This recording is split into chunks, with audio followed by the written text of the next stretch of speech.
और सामने बैठे हुए हमारे माताएं, बहनें, बुजुर्गों, नौजवान साथियों, पत्रकार, छायाकार मित्रों, इंद्री आना बहुत हुआ है मेरा। कभी मीटिंग्स के लिए आया, कभी सभा के लिए आया, और एक मेरा ठिकाना होता था। अभी तो वो सारी नहरों का ये अदल बदल हो गया, नहीं तो इस नहरों के इस बाईपास के ऊपर एक रोज रेस्ट हाउस होता था पुराना। मैं जब यमुनानगर में जिला प्रचारक होता था उस समय भी, बाद में संगठन मंत्री रहते हुए भी, इस रेस्ट हाउस का उपयोग बहुत किया मैंने। इधर से उधर से जब भी कार्यकर्ताओं को बुलाया, आओ इंद्री रेस्ट हाउस में मीटिंग करते हैं। ठंडी हवा, झोंका मिलता था, कभी कभी घंटा आधा घंटा आराम भी करता था। इंद्री के साथ पुराना संबंध मेरा। यमुना की बेल्ट में ये बसा हुआ एरिया, क्या बोलते हैं, खादर का ये एरिया, खादर के एरिया के जो है बहुत ही शालीन, बड़े विनम्र, कोई बहुत ज्यादा उहापोह नहीं रखते हैं, शांति का जीवन अपना व्यतीत करते हैं। चाहे वो हमारा किसान हो, चाहे हमारा वहाँ का मजदूर हो, चाहे यहाँ के दुकानदार होते हैं, सब बड़ी शालीनता से और अपने जीवन को व्यतीत करते हैं। इस क्षेत्र में आकर के वास्तव में प्रसन्नता होती है, खुशी होती है, सुख की, शांति का अनुभव भी होता है। आप सबका अभिनंदन। मित्रों, भाइयों बहनों, चुनाव की चर्चा हमारे पूर्व वक्ताओं ने बहुत कर ली। बहुत लोगों ने उपलब्धियां भी बताई हैं कि घरोंडा के अंदर कभी एक नगर, यानी पहले तो पंचायत ही होती थी अपनी इंद्री पंचायत, बाद में नगर पालिका बनी। नगर पालिका बनने के बाद भी 2014 से पहले लगता नहीं था नगर पालिका है। 14 के बाद चाहे आपने पहली बार हमको जीत दिलाई, कर्णदेव कंबोज यहाँ के विधायक बने, मंत्री बने, चाहे फिर अब बाद में आपने ये जीत दिलाई, इस पूरे कार्यकाल में जब भी इंद्री के बारे में कोई विषय हमारे सामने आया, तुरंत हमने उस सैंक्शन किया उस पैसे को, और कोई पैसे में कमी आने नहीं दी है। और हमारे विधायक रामकुमार कश्यप जी को मैं जानता हूं कि छोटी बड़ी सब बातों को लेकर के हमेशा हमारे पास आते थे, ये छोटी छोटी बातें भी इनको पूरा करो। एक एरिया में एक मोहल्ला बस्ती थी जो नगर पालिका क्षेत्र में नहीं आई थी। कौन सा एरिया था? रामगढ़ छन्नो। यानी इतनी बातें भी छोटी छोटी लेकर के हमारे पास ये पहुंचते थे। बस अड्डे की बात है, पार्क की बात है, नगर पालिका बहुत, खैर वो इतनी जितनी सारी योजनाएं और इतनी उपलब्धियां, उसकी चर्चा पहले हो चुकी है। मैं तो अब ये कहने आया हूं कि देखिए, लोकसभा का जो चुनाव है वो सब इन बातों से ऊपर उठ के होता है। इसमें विधानसभा की उपलब्धियां, इसमें नगर पालिका की उपलब्धियां, ये बहुत गौण विषय हैं, छोटे विषय हैं। मुझे तो पहली बार लोकसभा में जाने का मौका मिलेगा, लेकिन इससे पहले भी हमारी केंद्र सरकार के लोग नरेंद्र मोदी जी के नेतृत्व में जो कर रहे हैं, 10 साल से जो कर रहे हैं, अब ये तीसरा चुनाव लोकसभा का मोदी जी के नेतृत्व में लड़ा जाएगा।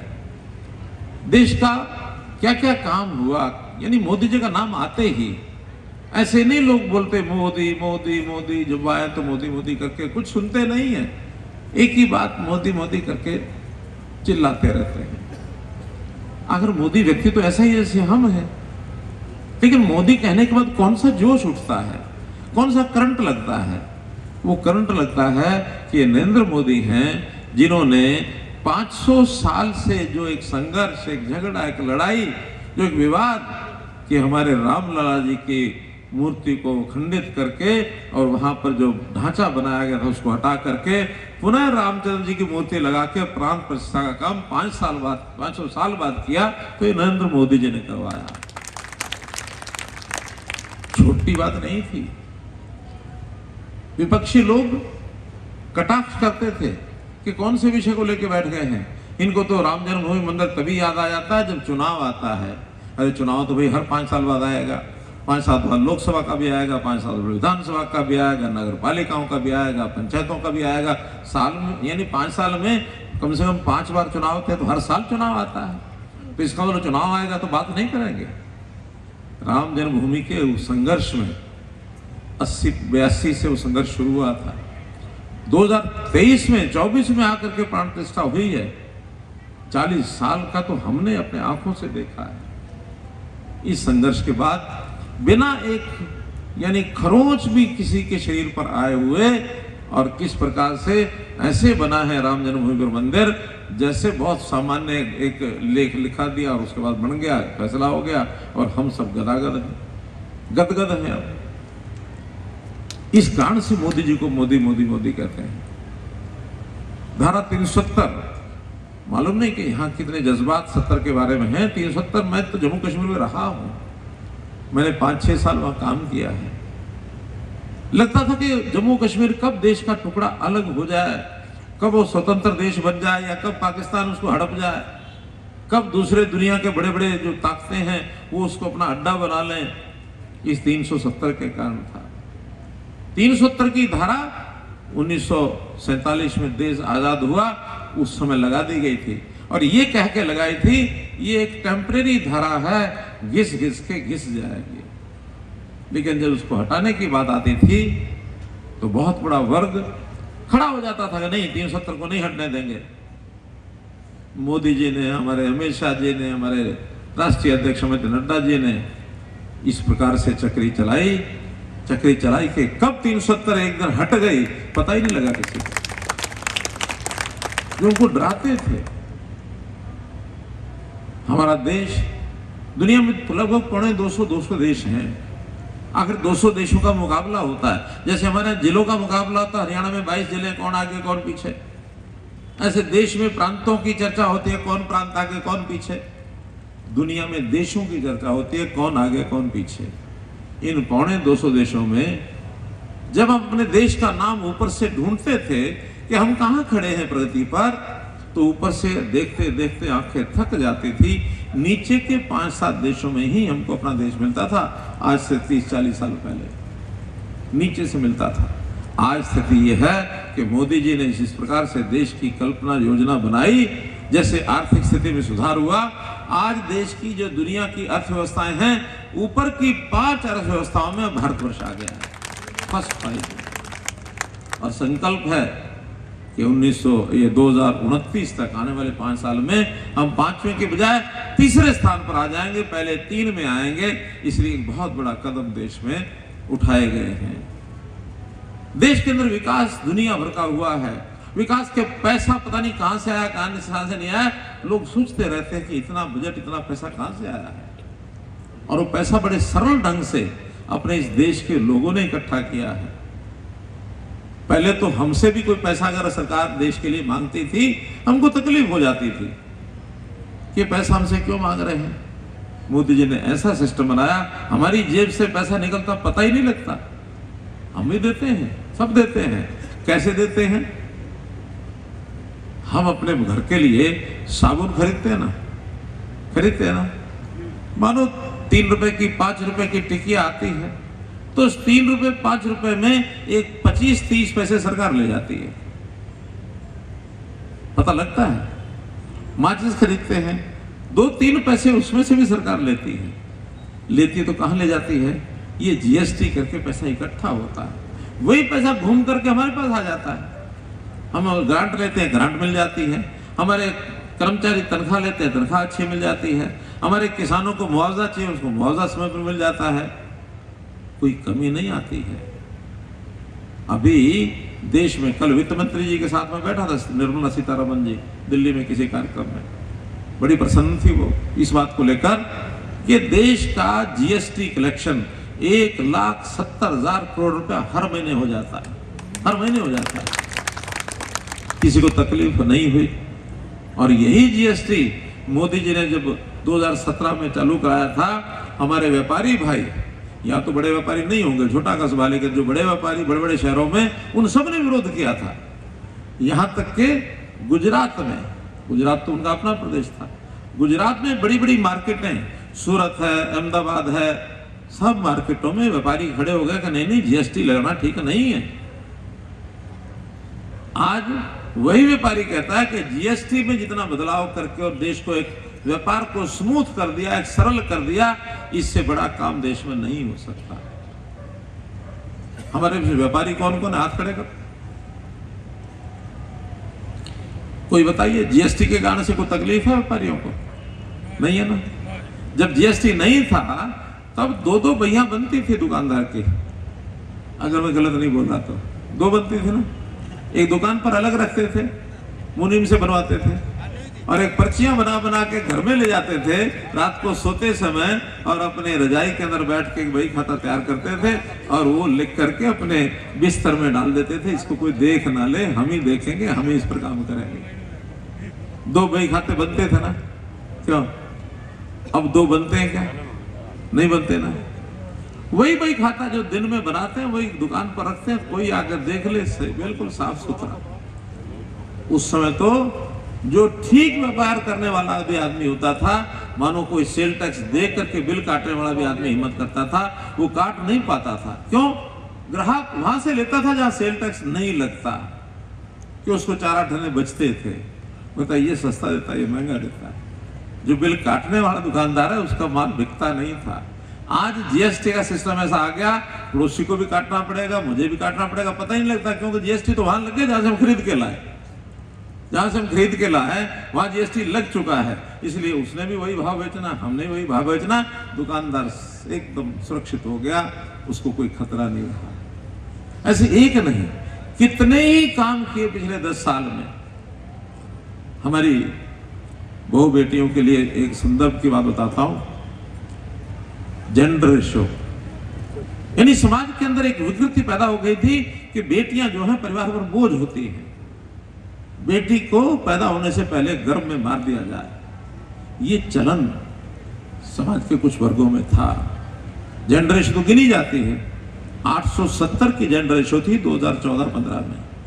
मोदी जी ने मुझे फोन किया कि हरियाणा बेटियों को मारने वाला प्रदेश ये माना जाता है, इस प्रदेश से एक अभियान चलाएंगे, बेटी बचाओ बेटी पढ़ाओ। पानीपत से अभियान चलाया, परिणाम निकले, समाज ने भी साथ दिया। आज उसका परिणाम यह है कि 933 की जेंडर रेशो हो गई है। 53 बच्चियां जो हमारे, बल्कि 63 बच्चियां गर्भ से मरने, 1000 के पीछे 63 बच्चियां, इनको गर्भ से मरने से बचा लिया जाता है।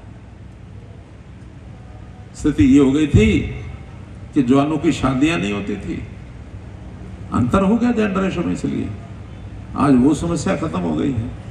घर परिवार तो चलाना ही है सबने, तो छोटा काम नहीं, इतना बड़ा काम मोदी जी ने किया कि समाज उनका ऋणी रहेगा, हमेशा हमेशा ऋणी रहेगा। हमारे यहाँ शहरों में, गांव में, सड़कों पर, नालियों पर गंदगी कितनी हो जाती थी। अब देश का प्रधानमंत्री, इतने बड़े बड़े उनके काम है, दुनिया में कहीं जाना, ये करना, वो करना, इतनी यानी छोटी सी बात की चिंता उनको हो गई कि सफाई अभियान चलाओ। स्वच्छता अभियान चलाया ना, आज स्वच्छता अभियान के कारण से चाहे आप इंद्री की सड़कों पर निकल जाओ, गलियों में निकल जाओ, गांव में गलियों में निकल जाओ, आज वो गंदगी आपको नहीं मिलेगी। जो पहले गंदगी के कारण से बीमारियां फैलती थी, हैजा हो जाता था और मच्छर काटते थे, बीमारी के कारण से जितने लोग मरते थे, आज आंकड़ा यह है कि देश में 3 लाख लोग जो पहले ऐसी बीमारियों से, गंदगी कारण से मर जाते थे, 3 लाख लोगों की मृत्यु कम होती है, उनका जीवन बढ़ गया है, जीवन बढ़ गया।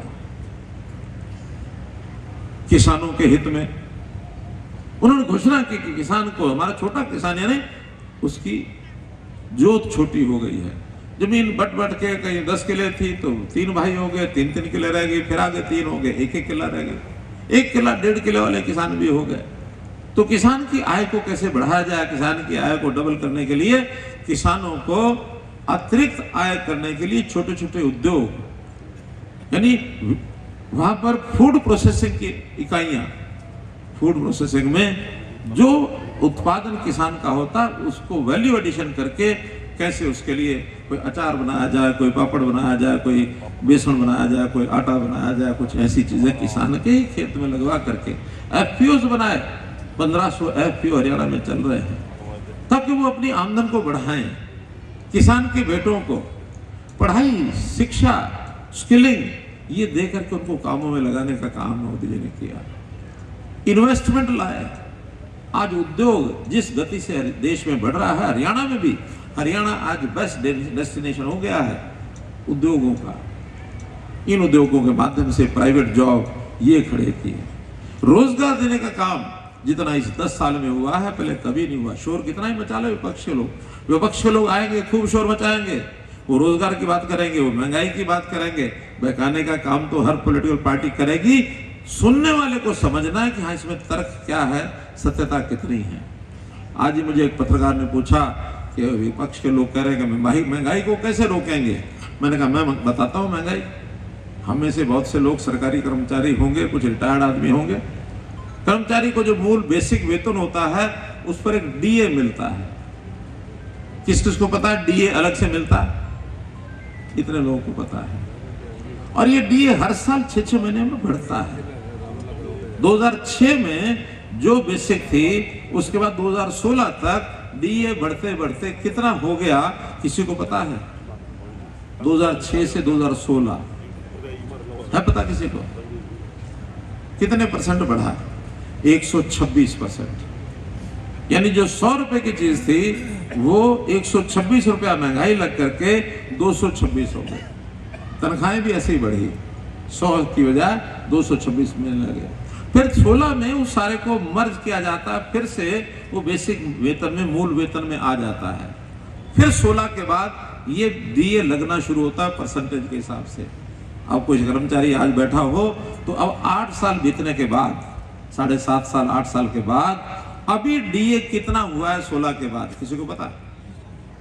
हाँ कितना है? जरा ऊंचा बोलो। 50%, यही ना? अब 50% हुआ है। 8 साल हो गए हैं, 50% हुआ है। 2 साल में और कितना हो जाएगा? लगभग 10% और हो जाएगा, 12 हो जाएगा, 13 हो जाएगा, तो टोटल 63% होगा 10 साल में। 2016 से 26 63% और 2006 से 16 126%। महंगाई उस समय थी कि आज है? बताओ। उस समय 100 के ऊपर 126 रुपए बढ़ गई महंगाई। अब 100 के ऊपर 63 रुपए बढ़ी 10 साल में। महंगाई उस समय ज्यादा थी कि आज ज्यादा थी? बोलो ना। उस समय ज्यादा थी। और मैं चैलेंज से कह रहा हूं, मीडिया के सामने कह रहा हूं, पढ़े लिखे लोगों के सामने कह रहा हूं। उस समय महंगाई की दर 10% से ऊपर थी, अब 5% रह गई है। दुनिया में महंगाई अभी और भी कम है। अमेरिका जैसे देश 2.5-3% पर ही चलते हैं। इसी कारण से हमारे रुपए की कीमत थोड़ी गिर भी रही है। लेकिन वो विकसित देश है, अभी हम विकासशील देश है। अपना देश विकसित देश बने, मोदी जी ने इसका खाका खींचा है। खाका खींचा है क्या कि हर पहले तो अधिकारियों को बताया, फिर जो अर्थशास्त्री थे उनकी बात की, इंडस्ट्री के लोगों से बात की, नेताओं से बात की, और अब आम जनता से ये जो विकसित भारत संकल्प यात्रा आई होगी ना, यहाँ यात्रा गाँव-गाँव में, ये विकसित भारत संकल्प यात्रा का मतलब ही ये था कि अपने देश को 2047 तक हमने विकसित देशों की श्रेणी में लाके खड़ा करना है। ये उसका हेतु है। 25 साल आगे की योजना कौन प्रधानमंत्री बनाता है? 75 साल देश को आजाद हुए थे, उस समय ने कहा कि जिस दिन 100 साल हो जाएंगे देश को आजाद हुए 2047 में, उस समय हमारा देश कैसा चाहिए, ऐसा चाहिए। ये है उनका विजन, ये है दृष्टिकोण। देश में ऐसी ऐसी स्कीमें उन्होंने बनाई, आज लोग गदगद हैं। गरीब को मकान दिए, मकान बनने के बाद उनके घर में गैस सिलेंडर दिया, मुफ्त में राशन दिया, वहां नल से जल वहां पहुंचाया, हर घर में लाइट प्रकाश ये दिया। ये गरीब आदमी को क्या चाहिए? शिक्षा सारी मुफ्त कर दी, शिक्षा के साथ स्किलिंग कर दी, और उसके बाद स्वास्थ्य, हर गरीब परिवार को 5 लाख रुपया उसका बीमा, और उसमें तो बढ़ा रहे हैं और बढ़ा रहे हैं। पहले उसकी सीमा थोड़ी कम थी, हमने हरियाणा में पहले बढ़ाई थी। इस बार का नया जो संकल्प पत्र है उसमें उन्होंने कह दिया कि 70 साल से ऊपर का हर आदमी, उसको व्यक्तिगत रूप से 5 लाख रुपए का बीमा होगा। पहले पूरे परिवार का था, अब 70 साल के हर व्यक्ति का, कोई आय का हिसाब नहीं, अमीर गरीब सब। हालांकि अमीर आदमी अपने पास से खर्च कर सकते हैं, उनका नहीं। हम बुजुर्ग, जो हमारे बुजुर्ग हैं वो हमारी धरोहर है, बुजुर्गों का आशीर्वाद बना रहे, उनकी आयु लंबी हो। हर एक को 5 लाख रुपए के इलाज का और सुविधा दी गई है अगले 5 साल में। महिलाओं की आमदन बढ़े, इनकम बढ़े। महिलाओं की आमदन के लिए लखपति दीदी का एक कंसेप्ट दिया है। कि जो घरेलू महिलाएं हैं, घरों में बैठी हैं, गरीब भी हैं, तो भी उनको 8-10 हजार रुपये महीने की आमदन करके साल में 1 लाख रुपए की आमदन हो, उसके घर को सपोर्ट हो जाएगी। और उसके साथ एक फार्मूला दिया, ड्रोन दीदी। ड्रोन दीदी क्या है, इन बहनों को पता है? हाँ, क्या है बताओ जरा। हाँ, पता है?